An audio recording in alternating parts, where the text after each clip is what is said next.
9 o'clock in the studios of Classic 105.5 and 105.9 on the FM band. Good morning to you, Grenada, Carriacou, Petite Martinique.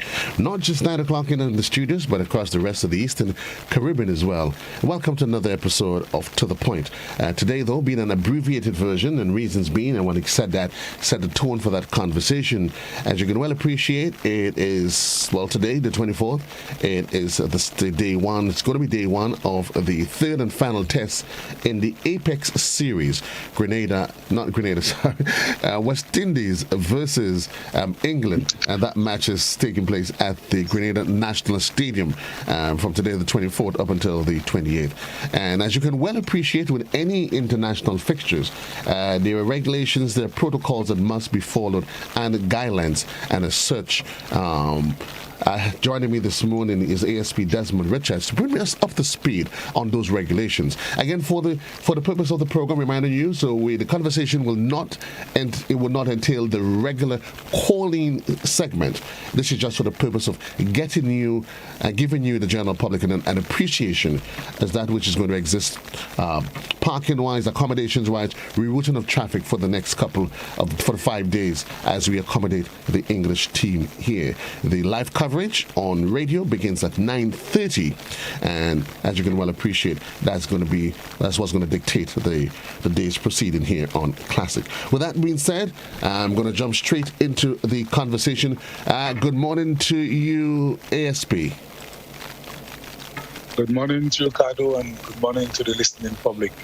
Thank you. Pleasure to be with you again. It's always a pleasure having you here. Time is of the essence this morning, so we are going to jump straight into the conversation. As intimated, as you can well expect, this is an international match, and as protocol dictates, we've been doing it since we had the World Cup and all these other international events. There's protocols there's adjustments to traffic, accommodations for parking, and the such like. So let's talk about some of the general changes that the general public, both driving and pedestrians, that they can come to appreciate over the next couple of days.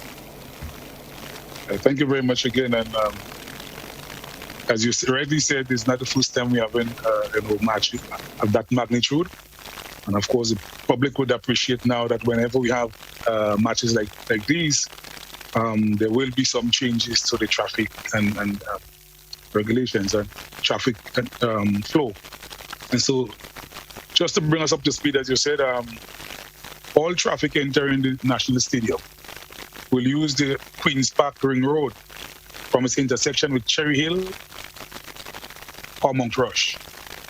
No vehicular traffic will be allowed to enter the National Stadium from the Green Bridge entrance. So as I said before, using the Ring Road with the intersection with Cherry Hill and Mount Rush. Of course, there will be officers on the ground directing persons as to where to go.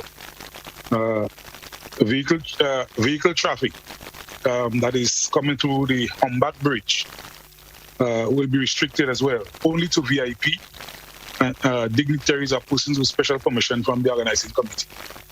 So, of course, the general public will not be able to access the stadium through the Humback Bridge. As relates to the no entry, areas of no entry, vehicle traffic will not be allowed in the following areas. That is Old Fort Public Road from its junction with Lucas Street. Cherry Hill as well from its junction with Church Street. The Humback Bridge, as we just said, from its junction with River Road. And the Ring Road from its junction with Mount Rush Public Road to the direction of the Humback Bridge. So once you come down Mount Rush, you don't go towards the Humback Bridge, you go towards the Grenlet Power Station direction. Yes? Of course, we expect a lot of people to come, and we have to encourage a lot of people to come to support Team West Indies. As one person said, we don't want the English persons to outnumber us at the stadium, and we can make more noise than them. So we have, with that said, we have organized parking in the following areas: the concrete strip of the athletic stadium, so vehicles will be able to park there. Also, behind the National Stadium, that's the area with the vicinity with the practice net. the cricket practice net. Vehicle will always be parked there. And only yesterday, we did not say that before, but only yesterday, we were able to secure the Wesley College ground as well. So for overflow of vehicles. So we believe we should have enough, parking for patrons as they come to support the teams. Right. And so that's for parking. Of course, the dignitaries and VIPs and special guests, they will park. They will, as I say, access the Humbug Bridge and park in front of the stadium. And that is where they will be parked. And certainly, Richard, you would want to encourage and implore individuals. Do not assume your face is not a rites of passage to get into the stadium.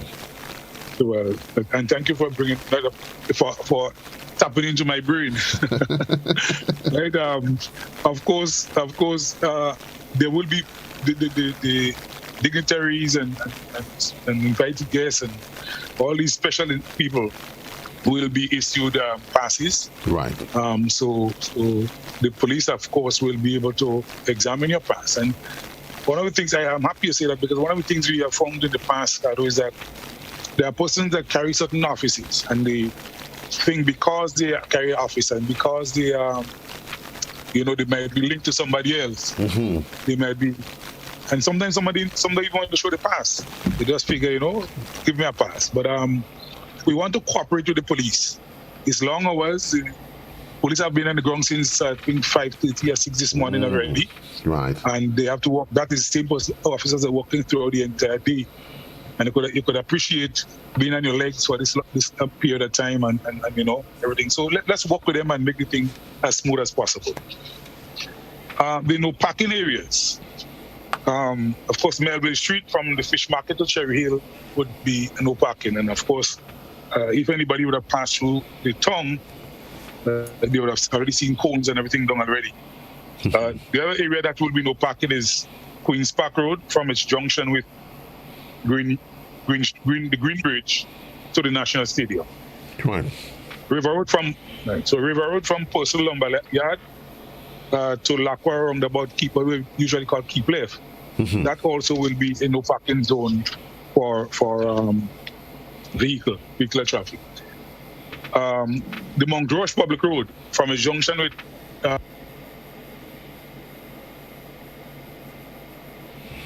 Now your mic's muted, Desmond. ASP, for some reason your mic got muted. Yes, go ahead. Yes. So we are saying, we are saying Mount Roche Public. That's when you're using devices that other calls can come in. Sorry about that. Mount Roche Road from its junction with the Ring Road. That too is no parking. The National Stadium main entrance public way from the Green Bridge will also be a no parking area. The Cross Street, and that's a correction to the release that we would have given before. There was an error there. We said Gore Street, but it's actually Cross Street. There'll be no parking there because Melville Street through Cross Street up to Halifax Street onto Granington Road would be the emergency route for the emergency vehicles. Right. Yeah, so that's a correction. As we said again, it's not Gore Street, but it is Cross Street. Right. Mm-hmm. We have one-way traffic as well, but that is only limited to after the cricket match. So River Road Public Road will be made a one-way in the direction of Mungie, St. George's, at the close or the conclusion of the game. And that is to allow, the players and the buses and those vehicles to have unobstructed access back to the various hotels and areas of places they will be living. While we added ASP, because sometimes we don't want to assume nothing, because I know we're not a people that is always in tune to the name of our streets. And you'll be certain you start naming streets, people start asking you, like, Cross Street? That's true. Where in heaven's name is Cross Street? You and I, we assume that everybody knows. So, yes. So let's just make sure, clarify to let everybody appreciate exactly which street in St. George is actually Cross Street. So that's Cross Street is that street by from Halifax Street, that junction on Halifax Street, going back towards the Blue Street Melville Street Mall area. Right. So that's by That's short street. Yes. That's by, you could say, by WFM, the street on WFM. By WFM. Right. Because everybody knows. East, those, right. Yes. East side. So is that street right at the traffic light there on Halifax Street? Right. That takes you when you make the turn. That takes you right back to the right. Where you turn right. That takes you back onto Melville Street. You're coming right by Sunshine Store. That's it. Good. You so have it right. Everybody understands that is Cross Street. Yes. Listen, don't park there. Right. And we had cones on the early just to make sure that before the work day starts, persons will see it and know.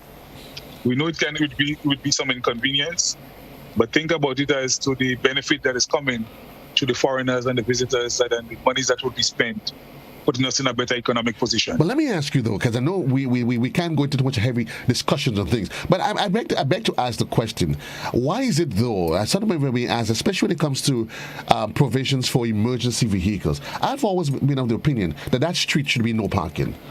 I mean, for too many occasions, especially in the heart of town, where there's all these interlocking streets, you see that emergency vehicles have to wonder where they're going to pass. Should they make this route, that route? To me, that route street is already narrow, should always be a no parking street. It's reserved for emergency access vehicles into the hospital. I think it should always be. And I couldn't agree with you more, Carlos. I mean, we use it periodically, even outside of having matches like these and events like these. But when that happens, we would have the police patrol in town. Once we hear the ambulance, would position themselves to stop traffic in various positions to allow that. Right. But I couldn't agree with you more because given it seems these days we are having more emergency than when you and I were growing up. True. So just recently I was saying that here beginning to sound like places at New York. Every 2 seconds you're in an ambulance, But I couldn't agree with you more. And that is something we'll be looking at in the near future as to how. But we also are very understanding in terms of the location of the town, right, the narrowness of our roads, and the amount of vehicles that we have now, and persons who are working. There are hundreds of thousands of persons working within the town area. We have NIS Park, we have Arise and those park, but they too are kind of limited at times. Sometimes they have overflow, and then there is nowhere else really for persons to park. So it is a challenge, but as you said, we're looking at it. Yes. Okay. Just to also highlight, vending, of course, would be allowed only on the seaside, the western corridor and the sea coast to the seaside. Yes. Okay. So we're not telling persons they can vend. We just put them in a position that is the best to accommodate less obstruction and less frustration of the movement of persons and traffic. Mm-hmm. Yes. Of course, there will be no vending will be allowed along the Queen's Park Road from Greenbridge to its main entrance to the National Stadium or any other area in the vicinity of the stadium. So that's on the right hand side going up there. And so that's what it is in terms of for the traffic arrangements for the next 4 or 5 days of cricket today until Monday, please God.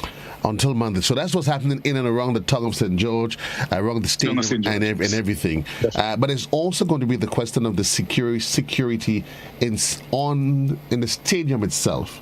And again, we're highlighting the fact, ESP, because it's an international game. There are some regulations and protocols that must be followed. I know we spoke yesterday about some of them, the coolers and we just figure it's a party. There's some folks who just go for the cricket, and there are those, ASP, they're going just to waylay. So let's talk about some of the restrictions that persons would find. You're going to mute it again. Yes, I believe when we made the first announcement, only yesterday I was told that there were some persons who did not understand when we talked about the items that are restricted.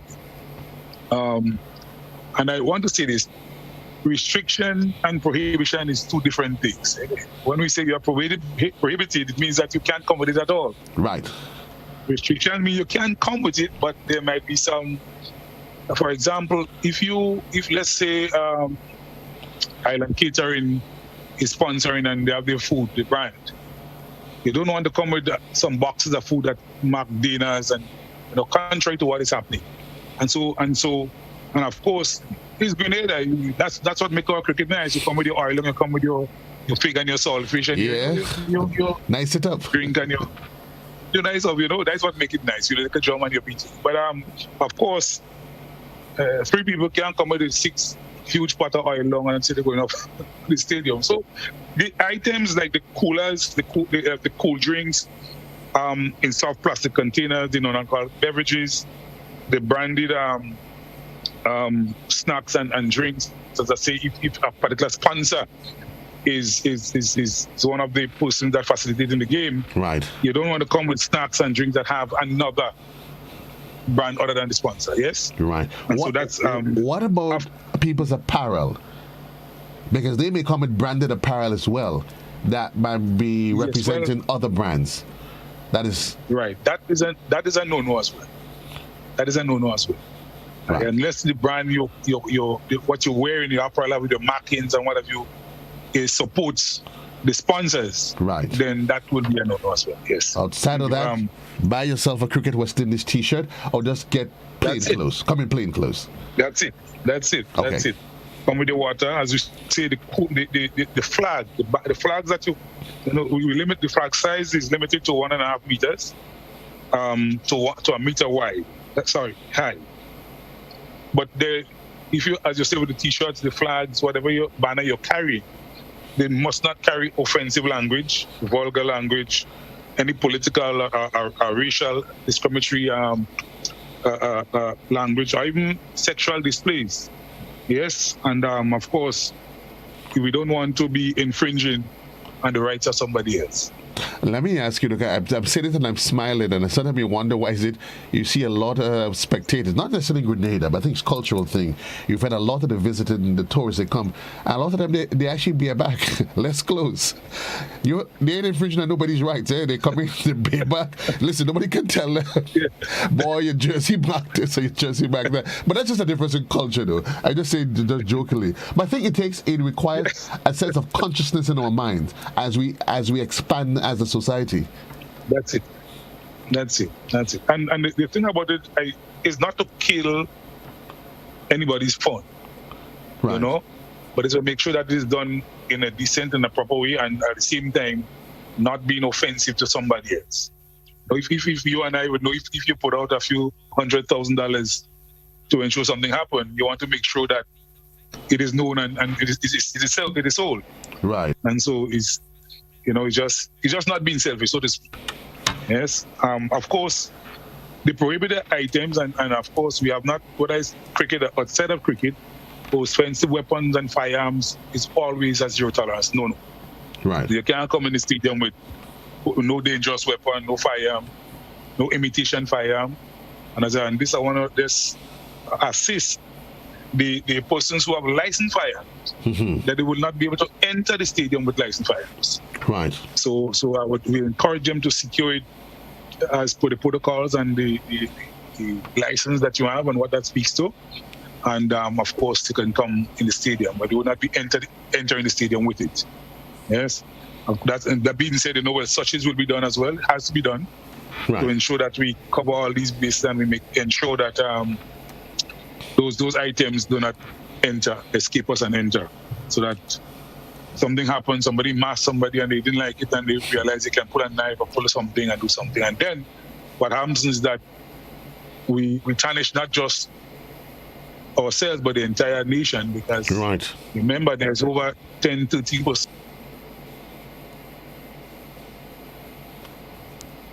viewers to that game. And you want to also sell Grenada.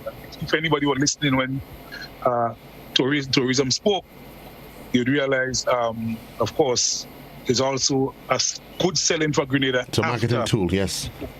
That's it. It is. And so things like knives and forks, only if they are plastic inside Right. the doll inside, not the fireworks, explosive, incendiary devices, flares, ammunition, narcotics, except it's prescribed.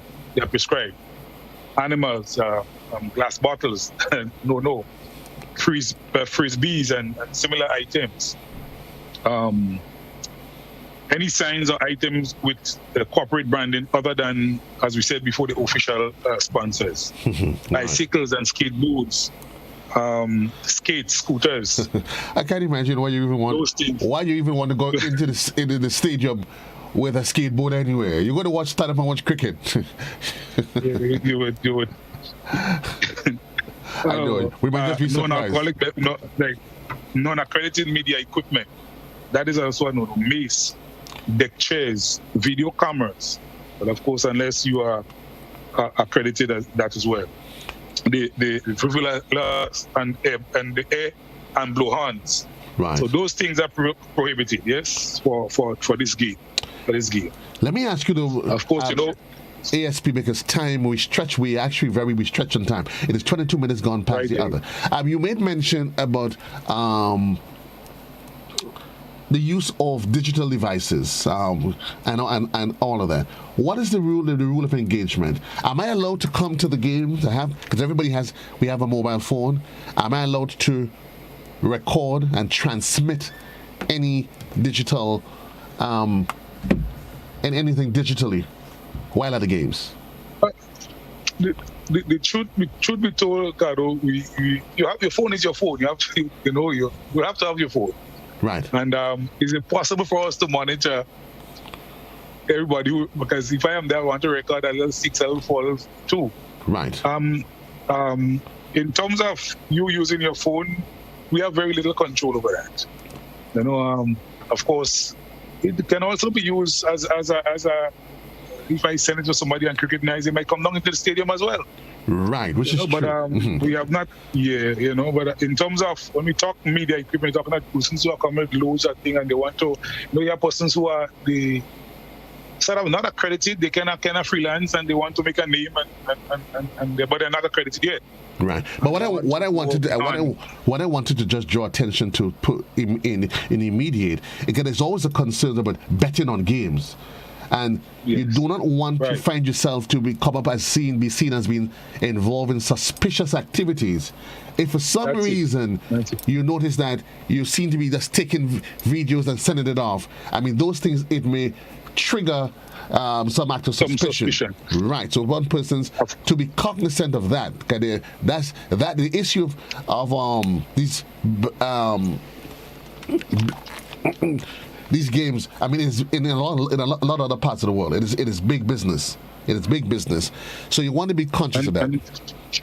That's it. And I'm glad you say that because we in our operation order, that is something that is spelled out clearly anti-betting, under the anti-betting code. Right. And you're right because so you say under no circumstances may any person at the ground use mobile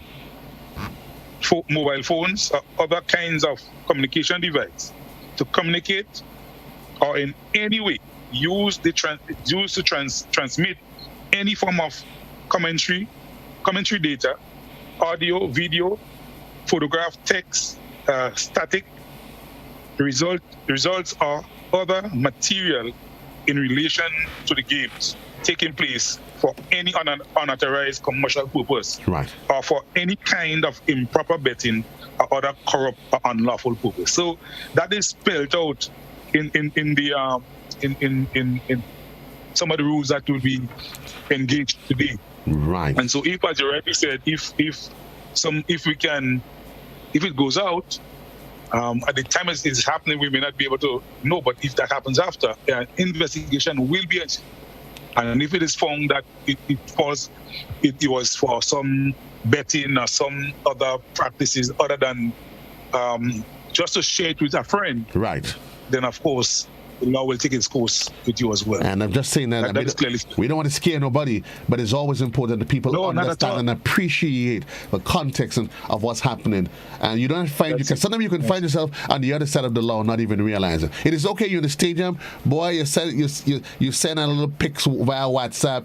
the colors and the spectacle of what's happening to a friend. That's fine. That's fine. That's fine. Right? You want to take a little recording, maybe for archive purposes tomorrow and all of that. That is just perfectly fine. But you want to appreciate. It is 25 minutes gone past the hour. I just want to add this quickly. Gado, as you said that, because the other aspect of it says if during that time anyone is found doing that, they will be ejected from the games. And a further imposition of sanctions could also be immediate. So it means you don't come to this game or any other game like that in the future.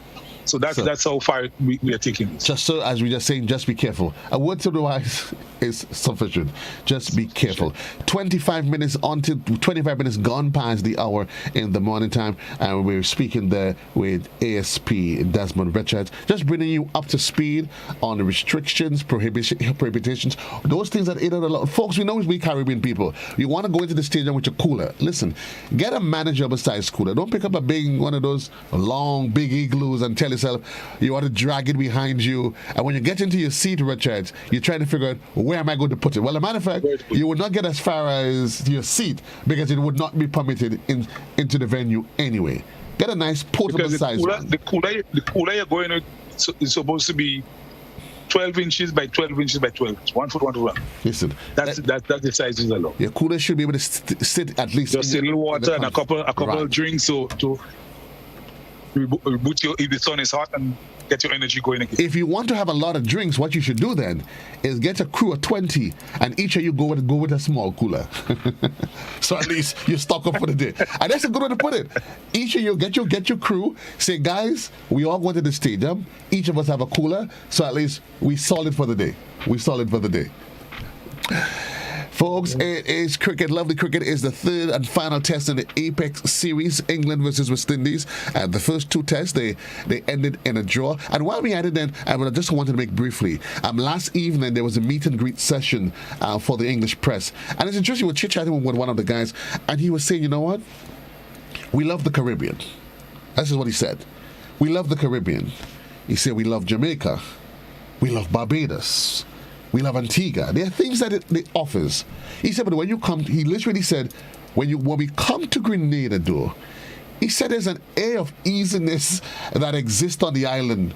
He literally said, you feel free to roam the streets any time of the day, and you feel comfortable.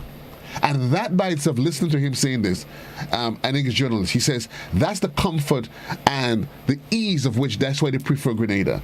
He says all the other islands have different things. You know, if you want to go and party and all of that, yeah, you know what? He says you may not get all of that in Grenada. But he said the ease, the peace of mind. He says he gets up and whenever he comes, that he feels free to wake up and just walk the street any time of the day, and he feels comfortable. That is the sort of security, ASP, that we want to secure, and that's what Grenada promotes, and that's what makes us unique in more ways than one. Folks, we have to leave this conversation here for now. For those of you that just joining us, we do beg your forgiveness, but certainly we did intimate to you that is cricket at the National Stadium is the third and final test in the Apex series. The action bowls off at 10 o'clock at the National Stadium. However, GBN is providing you ball-to-ball, wall-to-wall coverage of the match from 9:30, which is just inching away. We're going to join our commentary team on the radio for what is going to be exciting cricket. Go down, have yourself some fun, folks, and appreciate it, but do it within the confines and constraints of the law. It's probably a good time today. If you're going, you want to start carpooling so you don't have to deal with all of the necessary restrictions and diversion of traffic that you can well appreciate that you are going to find. Thank you, ASP Richards. Always a pleasure.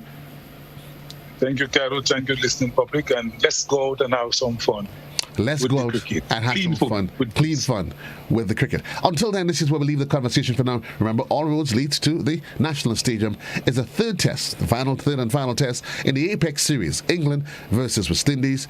A live coverage on radio comes to you. Will be brought to you right here on Classic 105.5 and 105.9 on the FM band.